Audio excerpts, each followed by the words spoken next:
Hello, नमस्कार सखींनो. उज्ज्वलाच kitchen कट्ट्यामध्ये आपल्या सर्वांचं मनापासून स्वागत. हे बघा, आज आपण हा पदार्थ बनवणार आहोत. तर हे पहा, 1 कप पोह्यांपासून असे 6 थालीपीठं तयार झालेली आहेत. एकदम छान कुरकुरीत, मस्त खमंग असे, खूप टेस्टी लागतात. एकदा नक्की करून पहा. मस्त असं ओढून त्याला तूप वगैरे लावून छान असे मी थालीपीठ केलेले आहे. एकदम रुचकर असे लागतात. तर मी कसे बनवले ते तुम्ही पूर्ण व्हिडिओ पहा, म्हणजे तुम्हाला कळेल कसे केले ते. आणि एकदा नक्की करून पहा, खूप छान लागतात पोह्यांचे थालीपीठ हे. तुम्हाला जर ही थालीपीठाची रेसिपी आवडली असेल तर लाईक, शेअर आणि सबस्क्राईब नक्की करा. सबस्क्राईब केलं म्हणजे रोजचे नवीन रेसिपीचे व्हिडिओ पाहायला मिळतील. दह्याबरोबर, चटणीबरोबर तुम्ही खाऊ शकता आणि असे पण खाऊ शकता. एकदम छान असे झणझणीत तिखटवाले केलेले आहेत थालीपीठ. तर हे पहा, आज आहे ना आपण 1 कप पोह्यांपासून थालीपीठ बनवणार आहोत. तर हे बघा, एक वाटी कोणत्याही तुम्ही परफेक्ट मापाने केल्यानंतर एक छान आणि कुरकुरीत खमंग असे होतात. त्यासाठी कप घ्या, वाटी घ्या, कोणतं पण एकच माप घ्यायचंय. मी हे 1 वाटी पोहे घेतलेले आहेत. पहा, छान असे भिजवले आहेत. पहिले काय करायचे, ते एकजीव करायचे, चांगले मॅश करून घ्यायचे. मी चांगले 5 मिनिटं भिजत ठेवले होते.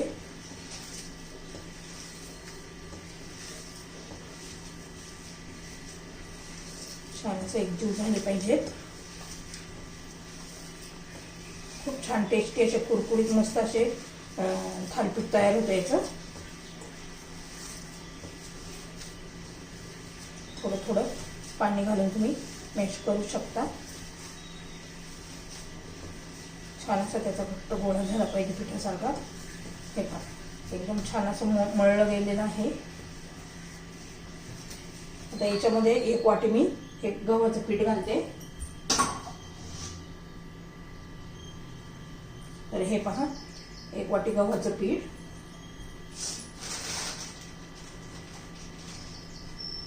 अर्धी वाटी बेसन पीठ. आता त्याच्यात बाकी सर्व आपण मसाले घालणार आहोत.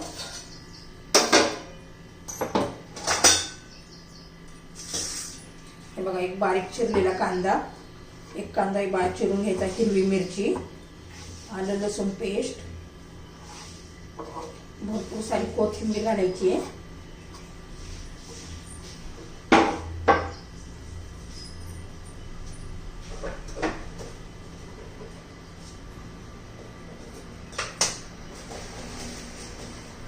पांढरे तीळ घालायचे.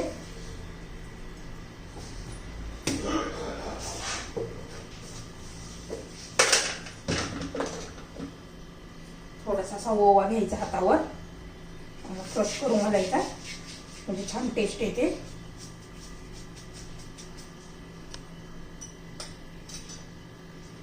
धना पावडर घालते मी,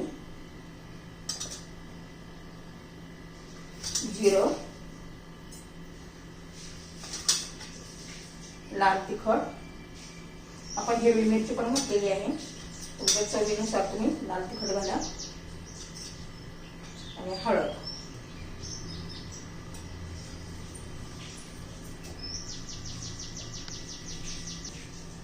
आणि चवीनुसार मीठ घालून घ्यायचंय.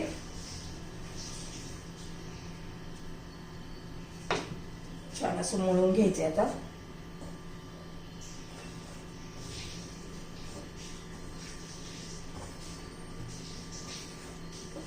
पहिले याच्यातच व्यवस्थित मिक्स करून घ्यायचं आणि मग लागलं असं पाणी घालून मळून घ्यायचे.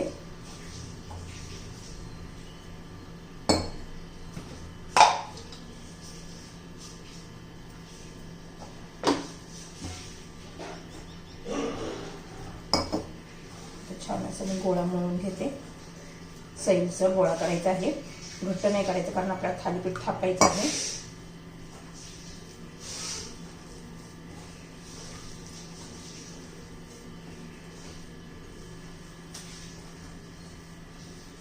थोडं थोडं पाणी घालून मळून घेऊ.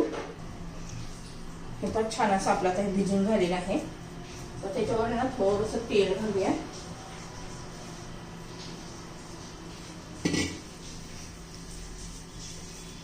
म्हणजे मस्त असे होतात.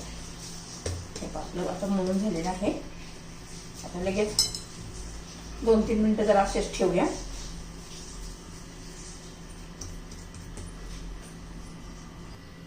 तर हे पहा आपला तवा गरम झालेला आहे. आता आपण थालीपीठ थापून घेऊया. प्रथम काय करायचं आहे आपल्याला, या तव्यावर तेल लावून घ्यायचे.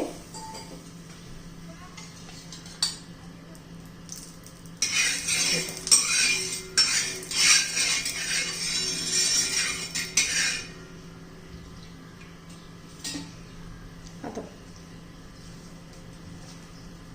असं एक उंडा घ्यायचा आहे छान असा, एक गोळा घ्यायचा त्यातला आणि असं थापून घ्यायचं आहे आपल्याला. थोडा पाण्याचा हात लावायचा आहे. ह्या पद्धतीने पण तुम्ही करू शकता किंवा कापडावर थापून, कापड ओलं करून एखादा रुमाल घेऊन ओलं करून त्याच्यावर थापून घ्यायचा आणि नंतर टाकायचा. तर तुम्हाला मी ह्या पद्धतीने दाखवते. पहिलं पोह्यांमुळे काय होतं, छान त्याला असा खरपूसपणा येतो, क्रिस्पी होतात. खूप जाड पण नाही थापायचे आणि खूप पातळ पण नाही थापायचे. तर पहा हे छान असं थापून घेतले मी. आता त्याला मध्ये असे होल पाडायचे, मध्ये छान आतून मस्त भाजले जातात.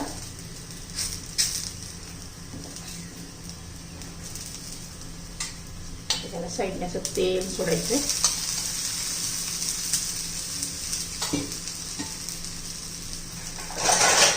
त्याच्यावर आपण असं झाकण ठेवायचं, म्हणजे वरून पण छान असं भाजलं जातं.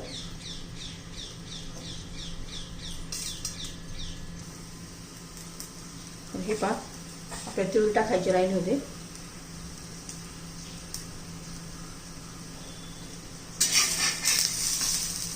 छान असं खरपूस भाजून घ्यायचे.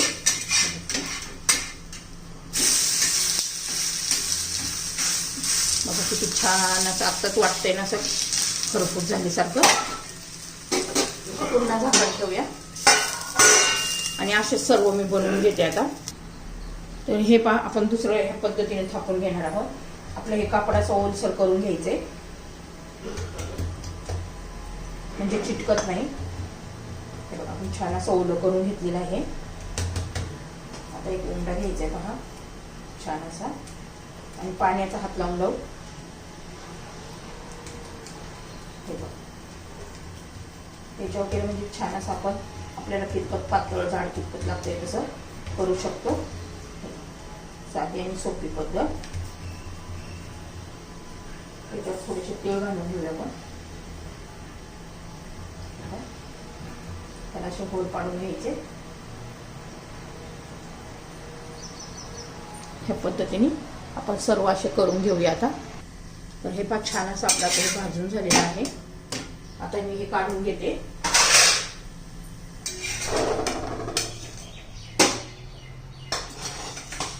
दुसरं घालून घेऊया आपण हे आता रुमालावर थापलेलं.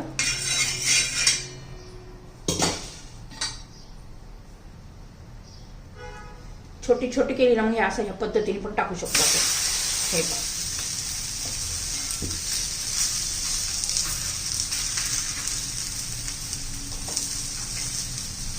साईडने असं तेल सोडायचं. इथून पण आपण तेल लावून घेऊ.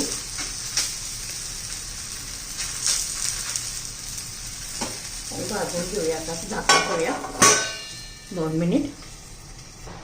तर हे पहा किती छान सुंदर असं खमंग आपलं थालीपीठ तयार झालेलं आहे. उरलेलं मी सर्व असेच बनवून घेते.